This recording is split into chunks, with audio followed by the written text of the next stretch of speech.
Thank you so much, and thank you for having me back here.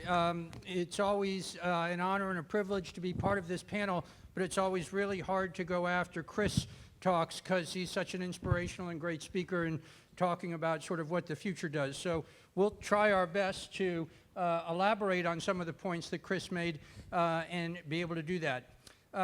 Before we get started, I just want to hit on a couple of points, although many of our speakers have talked about it, which is when you think about clean energy, there's a lot of good news. The chair said it today. We're on track to get to the 100% today.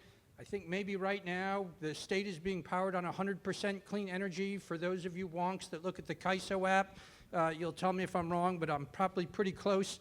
And that's all very good news. Oh, and if you go to lostcoastoutpost.com, there's a poll right now for people in Humboldt on offshore wind, and we're killing it on that poll. So if everyone goes and just votes right now, that's sort of all the good news that you could have. But there's bad news too, and it's mostly in the form of climate. And climate change continues to get worse. And the reason it continues to get worse is because we continue to pollute the atmosphere with carbon dioxide, which we know is leading to worse and worse impacts of climate change. And it was just a couple of years ago that we passed that tipping point of 350, and we're now past that, and so things are getting worse. So again, back to the good news. The good news is that we know how to solve this problem. And one of the most important things that we can do to stave off the worst impacts of climate change is to electrify our economy and to get to 100% as soon as possible. And offshore wind is one of the most important pieces that we're going to be able to do in order to do that. And really all the things. We're going to need geothermal, we're going to need solar, we're going to need onshore wind, we need conservation and efficiency, all of it. And that's a change from what we've had in the past. And that change basically means that we need to build things. And that's where our four panelists come in, because we can't create the economy that we need to stave off the worst impacts of climate change without being able to build that new economy. And it's a strange spot that we're in, where the solution is also, in essence, part of the problem. Because everyone's, oh, we need to build this, but then people, oh, where do you build it? How do you build it? Who's going to build it? There's a whole set of things that come up, and that tends to make things go longer. So we have the problem as part of the solution, and we've got to get out of that political situation that we're in. And I think it's fair to say that with my panelists here, with my environmental hat on, we don't agree on everything. As a matter of fact, it's probably safe to say that half of the issues that we work on, we don't agree on. But what's important about offshore wind is that we've said getting to this clean energy economy, staving off the worst impacts of climate change is too important. And we have to be able to sit down at the table and figure out how can we work together. And it's not just being able to do it for offshore wind, but I really believe, and I hope you all do too, that we can then use that as a template to getting to some of the other clean energy issues that we have to be able to do. And it's only by sitting down and talking and really working with our partners who are going to build these projects and make sure that we're doing that in a way that we can do them quickly, that the energy that we have is going to be reliable and it's going to be affordable, and that we can move forward for California. So we've got a really exciting panel here, and as I said, these are the folks who, you wish that we could just have clean energy would just be produced. But it doesn't work that way. It takes blood, sweat, and tears, and it's these folks that represent all of the workers who do that. So I'm going to ask them to go down this way and introduce themselves, and to ask Jeff to take a minute to introduce himself a little bit longer, because he's part of a new organization that's just come out, and then we'll get into the questions. So, Jeff? Yeah, thank you, Dan. You all know me. I'm Jeff Hunterlock. I'm actually still an operating engineer, but I retired, and 25-year member. Worked in the renewable space since 2016 in Humboldt and across the state of California. So my new role, I was retired. Like I said, I came back to work. Very exciting work, Climate Jobs California. I'm the executive director. I work with all the trades. I work with all the environmental community. I work with environmental justice community. So Dan says we don't agree. And he's right. We don't agree on a lot of things, but we do agree on the things we work on. So I want to tip my hat to Environmental California And I want to, Brightline Defense, Eddie On was up here. We've worked together extensively since 2016, 17, and we worked on AB 525, but now I'm in this new role with Climate Jobs California. I'm able to sit at the table actually for labor, and because my board's made up with labor, and basically it's really an honor to be able to do this work and move not just offshore wind forward, but all renewables, responsible renewables. That's the whole key. It has to be responsible. Talk about siting. Where is the siting? Where are we going to build it? How are we going to build it? Who's going to build it? I'll tell you who's going to build it. Labor's going to build it. Because labor's been here, and they ain't gone away, and they're still going to be here, and we're going to build it. So I think I've taken enough time, so thank you. Perfect, thank you. Let's go to Josh. I'm going to say a little less. My name's Josh Garcia. I'm with the North Coast States Carpenters Union. We've been heavily involved with just communications across CBOs, the communities, and developers and leaseholders, and we're going to continue to do that. So that's it for me. Down to Micah. Hi, everyone. Good morning. My name's Micah Matrosky. I'm an international rep with IBW's 9th District. I cover renewable energy and clean transportation. I am a wonk who looks at the KISO app. For those who may not be familiar with IBEW, we represent over 900,000 members across the US and Canada. Our members work across all aspects of the electrical industry, so construction, the utility sector, manufacturing. And I want to give it a shout out and recognize we have some local union leaders here in the room. Local 1245 from Northern California, Local 441 from the OC, 48 all the way in from Portland, Oregon, and 11 and our LMCC from right here in Los Angeles. These are the boots on the ground, and I want to recognize them for their leadership and thank them. And the other Josh. Josh LaFargo with the Southern California District Council of Laborers, representing contractors and workers in the construction space performing labor's scope of work. Perfect. So let's just jump right into it. Thanks all for that introduction. Josh, at the end, let's start with you. We have this year in California a new governor who's going to come into office. And can you talk a little bit about the importance of the coalition that we have and sort of the political organizing that it's going to take, that no matter who the next governor is, they continue to want to move forward on offshore wind?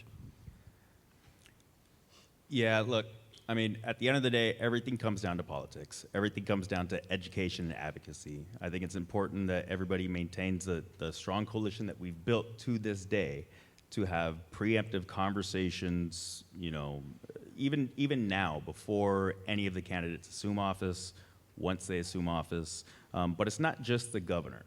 It's the rest of the legislature within California. It's the rest of the local electeds in California, because everybody has a say. And I think a lot of the issues as well is there are a lot of elected officials who don't realize the legitimacy that offshore wind could happen. And I think we need to just keep California moving in the same consistent path that we have been.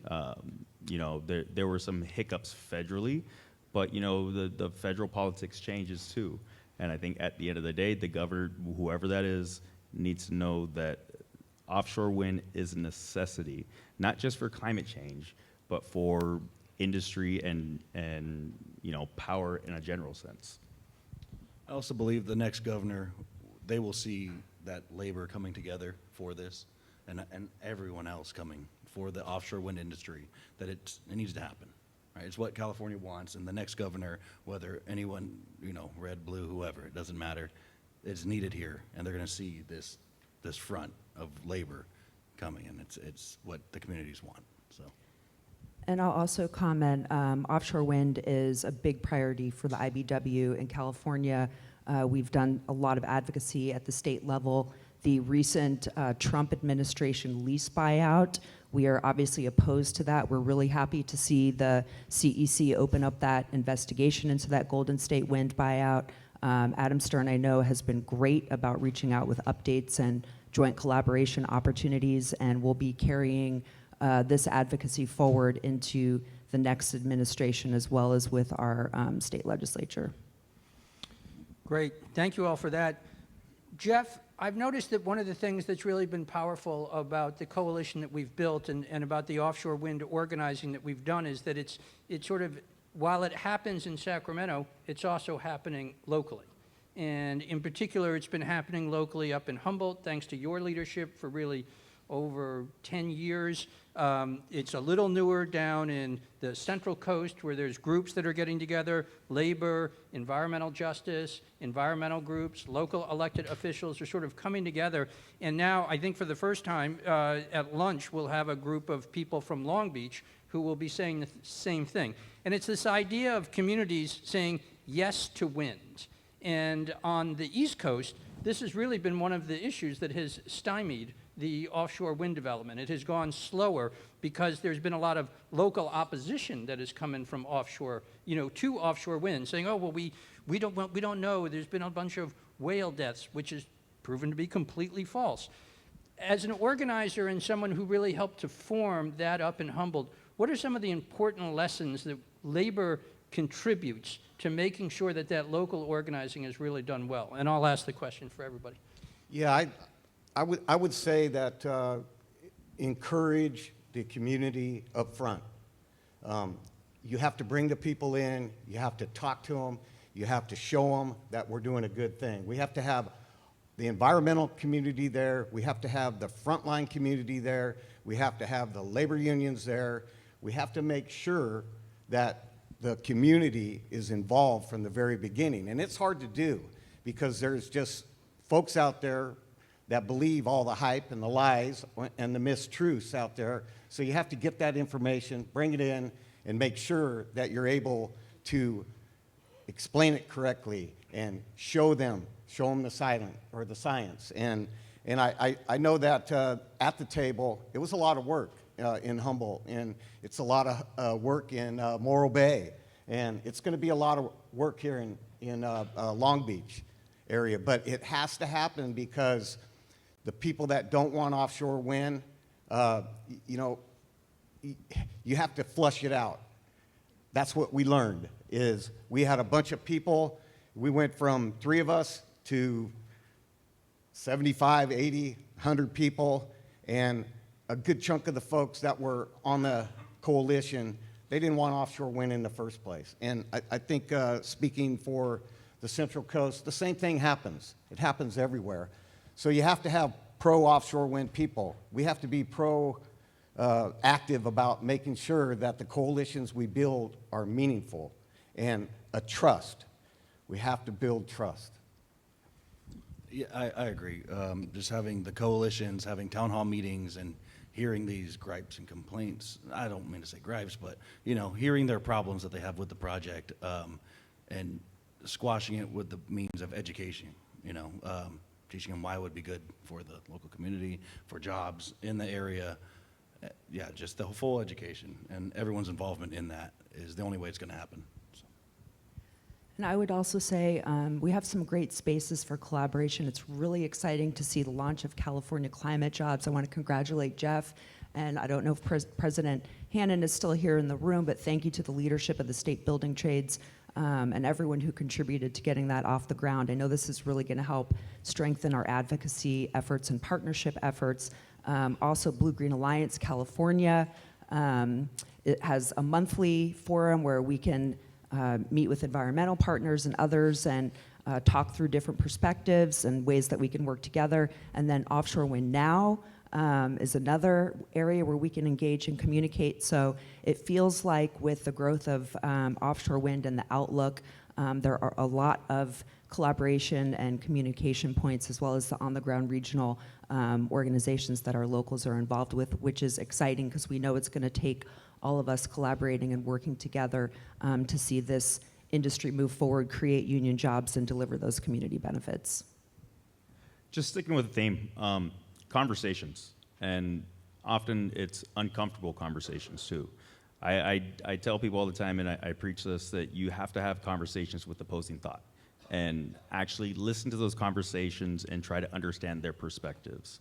A lot of times The way we are as society right now, we're extremely polarized. If you're not part of my tribe, I don't want to listen to you. But nobody actually wants to listen to the other side. I think there's a lot of things that you could come to terms with on agreements, even when it comes to the education. If you're just telling people why you're right and they're wrong, they're going to throw up that wall. So listen to their perspective and try to see, okay, well, I don't see it the same way, but how can we come to this agreement?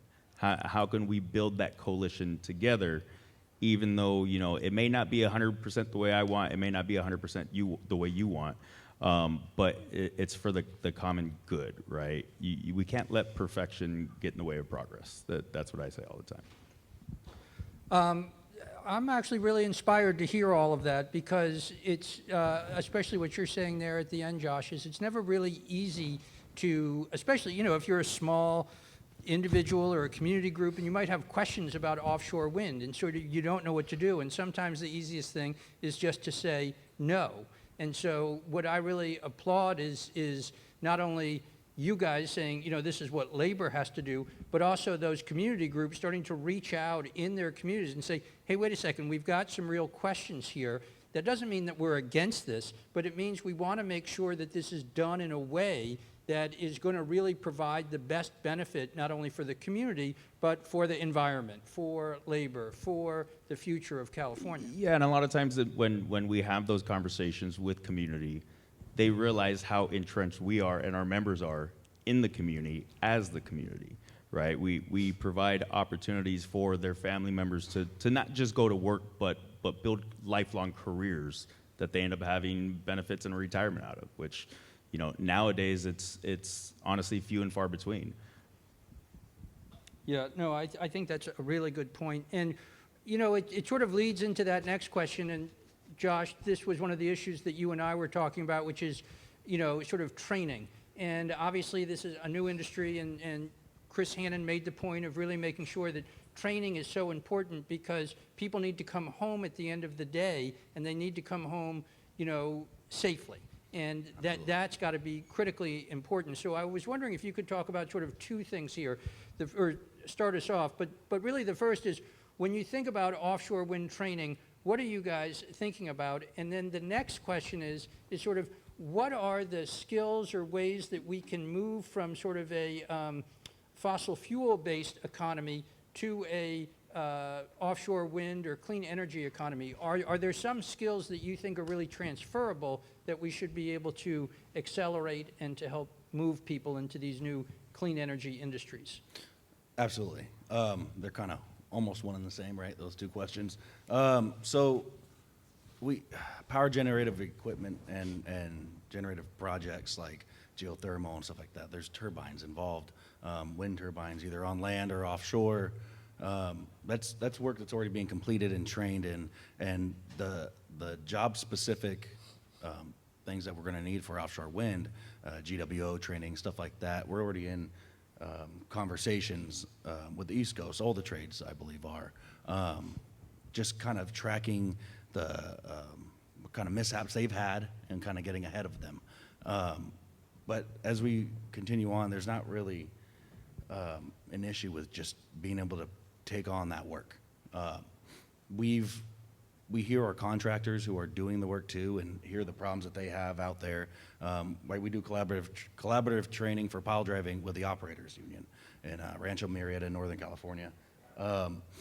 And that was something the contractors wanted, and so now everyone's getting hands-on experience with that they never had before. And that developed into maritime training that our apprentices never had before. It was a contractor requested, and we can always maneuver and manipulate the training to whatever need as the industries change. So even for now, with just generic maritime construction, they're doing man overboard training, just water safety, how to manage skiffs and little small motor boats, and just getting that hands-on experience as an apprentice. That's amazing that they never had before. But that will continue to bloom and flourish as we hear more and have these conversations with other organizations or the project leaders as these come out. Yeah. And I can add from IBW's perspective, so as a baseline, our existing training programs provide our electricians and line workers with the foundational electrical skills needed to build and maintain offshore wind, as well as associated grid infrastructure, transmission.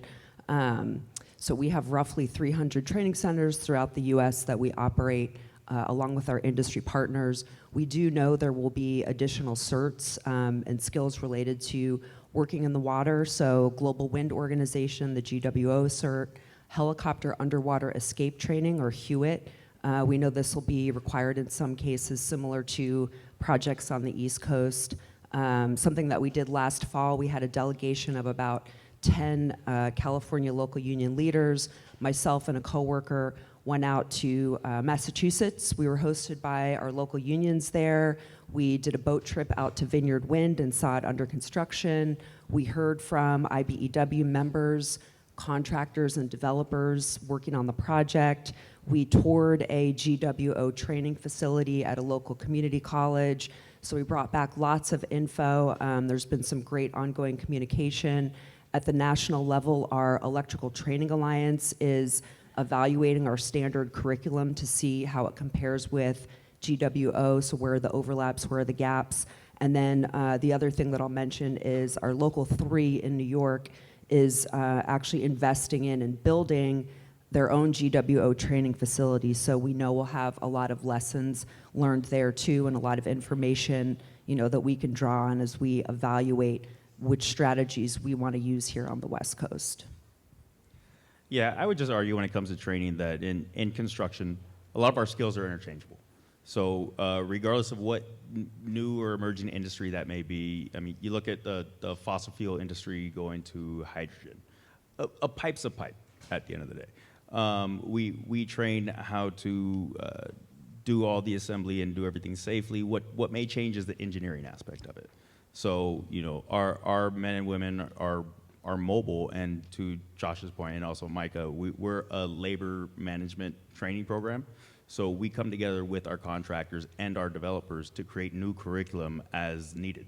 So if there's a developer out here who has some brand new emerging technology that nobody's ever seen, we develop curriculum, and usually our curriculum becomes the standard for the industry. Absolutely. We've done that numerous times as new industries come, and we always hear, and on top of being able to change the training, we can ramp up with membership sizes. Oh, I believe all the unions across the board could. When we always hear of a labor shortage, I don't believe in that there's a labor shortage in any way. We have opportunities that we need approved and jobs approved. If we need projects, we have a project shortage. At any time, our wait lists in Northern California are 5,000 per each training center, and we have to purge those lists because unless we activate them, and we need them. And right now, work is coming through, and people are going to work, and the unions are constantly growing at their own rates. But having a project like this, it won't be an issue to get that labor force going.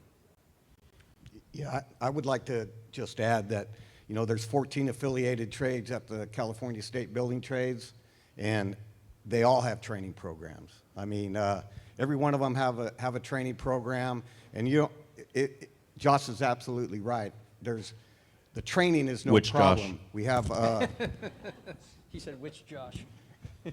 both of you. Actually, there is no labor shortage. There's a job shortage. I'll say it again. But quite frankly, everybody has a training center. They're up for the task. They change the curriculum to whatever the need is. I mean, I remember back when the fires happened, and I think Launa was one of the first ones. Operators was right behind them, developing the OSHA or the OSHA 10 class 4 fires, hazmat, and it didn't take years. It took a month, and we were training people probably even 3 weeks. Both the operators and the laborers were doing that. So, we talk about training. Oh, we got to have more training centers. I think we need some special needs training in all of the trades, so we can adapt to that. I want to hit on that just because you brought something up. Can you explain what the helicopter underwater rescue is and why somebody would need that, and where in California are we going to do that training? And is anyone here in the audience, and we're happy to start a list, going to volunteer for that? So could you explain it first, and then we'll take volunteers. So I will attempt to explain. It's basically a helicopter, what feels like a helicopter cockpit. You get into it, it dunks you in a pool and dunks you, flips it upside down, and then you have to be able, excuse me, to swim out of that and survive. And the reason why that training might be necessary in some cases is because there could be work involved, for example, maintenance work on offshore wind turbines, where you're not going to take a boat out, you might actually take a helicopter out to the individual turbine, and you need to be ready and prepared in case that helicopter goes down. And I can tell you, this is not completely new landscape for the IBW, because our journey level line workers work on the grid, and they sometimes do that outside of helicopters. And if you haven't looked up the videos on YouTube and seen that work happening, it's pretty amazing, and I would encourage you to take a look. And because the East Coast already has their offshore wind projects that they've been working on, and some that are getting completed, that training already exists, right? We are all international union, so we have access to all that same training and the hiccups they had that came along the way. So as that develops in the East Coast, we'll be receiving that here and implementing it here when the time comes. And further on that, expanding to more more apprenticeship schools is always an option too. There's always looks for more land, more apprenticeship training centers. At least for the Carpenters Union, I'm sure I don't mean to speak for all the trades, but I know that's what the case is here for us. Okay, we still didn't answer the question of where the training center is going to be, but I think we can. These are pretty specialized training centers. I believe there is a Hewitt facility that's out here on the West Coast, but yeah, I mean, certainly something that we're going to need to figure out. There are some facilities on the East Coast. Our members did have to travel in some cases to get this type of training, so it may be that ends up being the case. Well, I would also too, with specialized training like that, the more that there is a need for something, the more likely, IBW would probably be to invest something locally, right? And if you build it, they will come. There'll be third parties that will come out here and build those, Okay, when they once see again, the I'm need. going to see who volunteers for the underwater helicopter rescue, so that'll be good. Micah, this next question is really for you. You and I have been talking about this for what seems like a couple of years, but it's the opportunity to sort of reshore some of the manufacturing. And I think when people think about offshore wind, the first thing that comes to people's mind is, a lot of clean energy, and that seems really exciting, and then even the jobs, and that seems really exciting.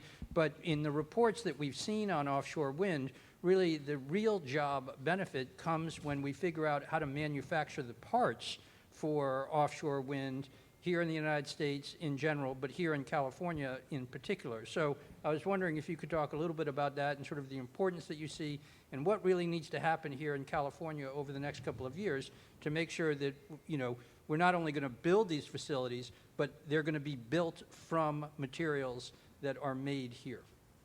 So this supply chain and manufacturing conversation is really exciting to us, and I know to many of us in the room. Certainly, we would support incentives, policy incentives linked with labor standards and other similar type policy drivers.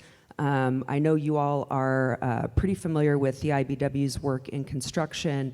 As mentioned, we also represent members in manufacturing, and from a training perspective, over a year ago, we launched a new national nonprofit called the Clean Technology Training Trust. This grew out of the work of several locals here in California and then expanded to a national footprint.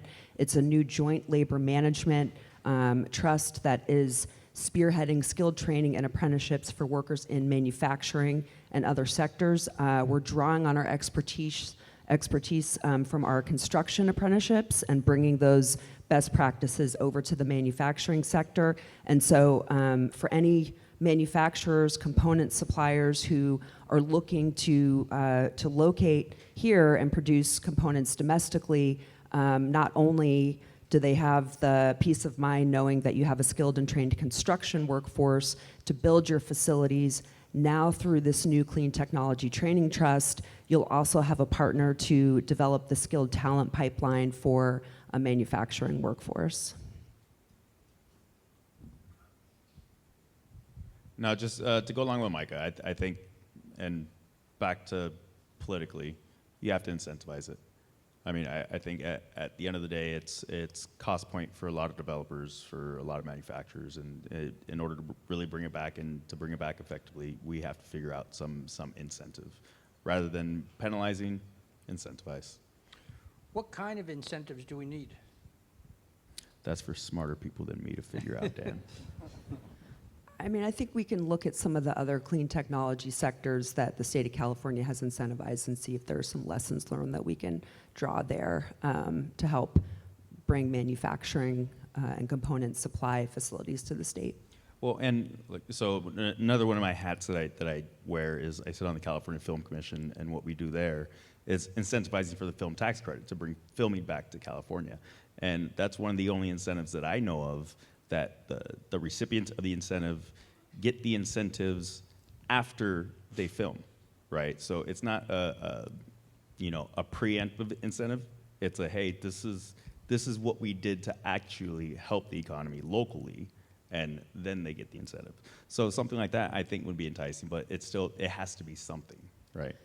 And I'll also add, incentives paired with labor standards. So California's high road job policies, we need to see, things like project labor agreements, prevailing wages, apprenticeship utilization, labor standards for, the manufacturing sector, job quality that I just mentioned, so that as we're investing in, facilities and components, we're really investing in our workforce and lifting up the middle class and working families.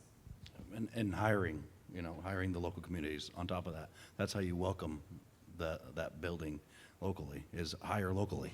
So having that inside there is a must. Jeff, do you have any sort of lessons from the work that you did up in Humboldt about sort of that hiring locally? I remember a couple of years ago, you were sort of, there were votes that were happening and there were people that were getting involved, but can you talk a little bit about that work that you did? Yeah, I will. So the work in Humboldt with the project labor agreement through the California State Building and Construction Trades and the local building trades, we actually put some language in the agreement that was first right of hire for Native Americans, which it had to be done, and it was the right thing to do. And so nowadays in the agreements, we have local hire, and there was local hire in that project labor agreement, and it expanded outside from where the project was, sorry about that, to outside different zip codes going out further and further. And what that did is it benefited the local community first, and it benefited the Native American community. And so we were very proud with that up there. So there are more things in that, in the future, I would probably, advocate to do a little differently, but we'll see how that works out down the road.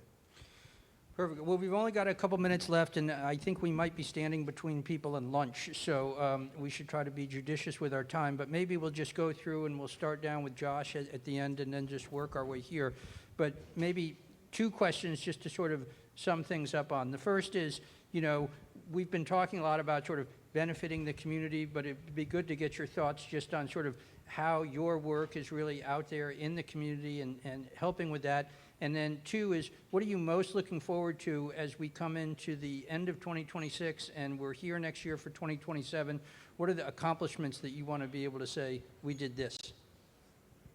Well, I think when it comes to the community, what a lot of people don't realize, they see us advocating from the union perspective and just say like, hey, those are the union people. They want jobs. It's like, yes, but we want jobs for our members who are part of the community, right? You know, I'll tell you, just in California, laborers alone, we represent about 90,000 workers. Those are community members in different geographical areas. The local in Long Beach, they carry 4,500 members. They're the community from this surrounding area. On top of that, it's not just the workforce. We're actively partnered with, you know, community organizations, whether it's the YMCA or the Pony Baseball League, because once again, those are where our members are.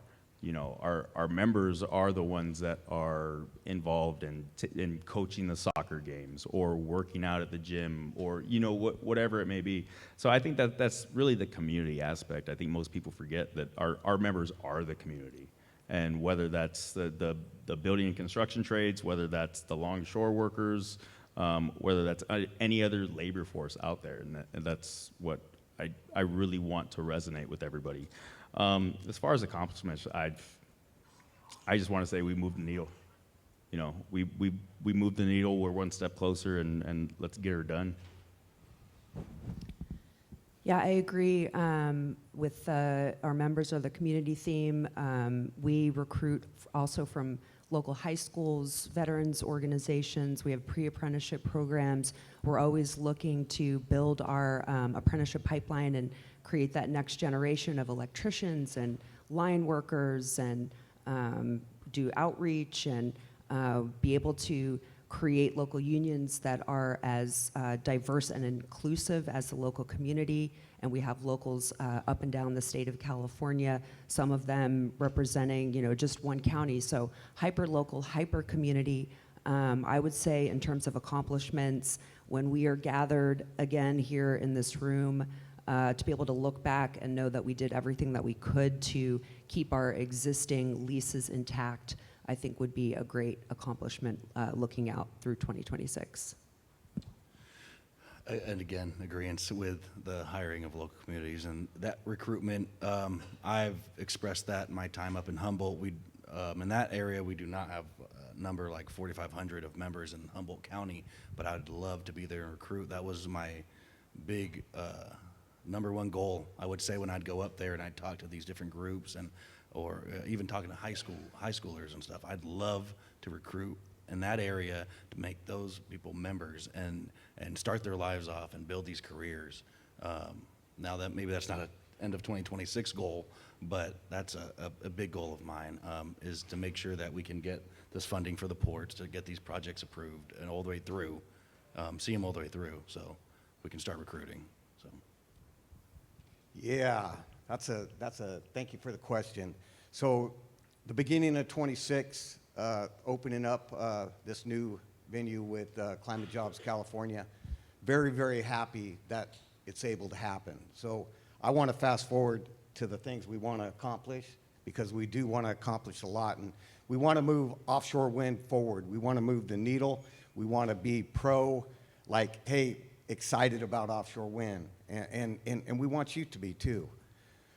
We have to stay the course, and we want to make sure that in all the renewable energy, responsible renewable energies, you know, what my goal is not just to talk about it, but to build it.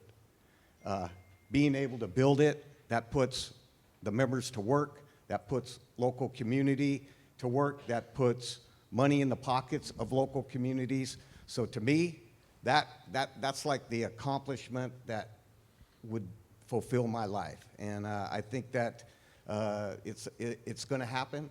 Look, we're going to come out strong. We're not even actually launched yet, so there'll be a report coming out from Climate Jobs as soon as it does. I'm sure a lot of you will be getting that report.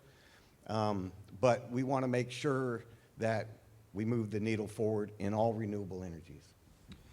Well, thanks a lot, and thanks to everybody on the panel. Before we head out, I think there's one thing that I want to encourage people to do at this conference.